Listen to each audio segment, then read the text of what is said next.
Hi friends, today அரிசி பருப்பு சாதம் செய்ய போகிறேன். அரிசி ஒரு 2 டம்ளர், பருப்பு ஒரு டம்ளர் சேர்த்து ஊற வச்சுருக்கேன். அதுக்கு தேவையான பொருட்கள்லாம் பாருங்கள், கட் பண்ணி வச்சுருக்கேன். இப்போ எப்படி செய்கிறதுன்னு பார்த்துடலாம். ஒரு குக்கரில் 2 ஸ்பூன் ஆயிலும் 2 ஸ்பூன் நெய்யும் விட்டு அதில் தாளிக்கிறதுக்கு 2 பட்டை, கடுகு, ஜீரகம், காஞ்ச மிளகா 2 இது எல்லாத்தையும் போட்டு தாளிச்சிக்கலாம். இதெல்லாமே நல்லா பொரிஞ்சதுக்கப்புறம் இந்த டிஷ்ஷுக்கு தேவையான ஒரு 10 பல் பூண்டு உரித்து வச்சுருக்கேன். கண்டிப்பாக இது சேர்க்கணும். இதெல்லாமே நல்லா சேர்த்துட்டு கொஞ்சம் ப்ரௌன் ஆனோன்னே சின்ன வெங்காயம் கொஞ்சமும் ஒரு 2 பச்சை மிளகா இதையும் ஆட் பண்ணிக்கிறேன். இதெல்லாம் கலந்து விட்டுட்டு 2 சின்ன தக்காளி நறுக்கி வச்சுருக்கேன், அதையும் சேர்த்துக்கலாம். இதுக்கப்புறம் சாம்பார் பவுடர் ஒரு 1/2 ஸ்பூன் கொஞ்சோண்டு சேர்த்தா போதும், நிறைய தேவைப்படல. எல்லாமே போட்டு நல்லா கலந்து விட்டுலாம். கொஞ்சம் மஞ்சத்தூள் ஆட் பண்ணிக்கிறேன்.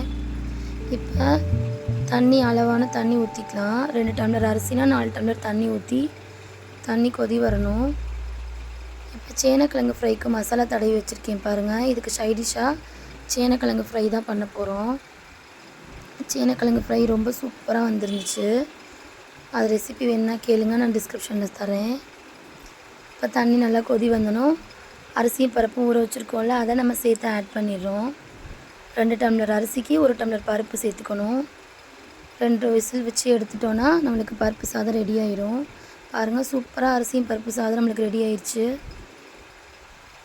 சேனக்கிழங்கு ஃப்ரையும் ரெடி பண்ணிட்டேன். இப்போ லஞ்ச் பாக்ஸுக்காக நான் பேக் பண்ணிட்டேன் தம்பிக்கு லஞ்ச் பாக்ஸுக்கு.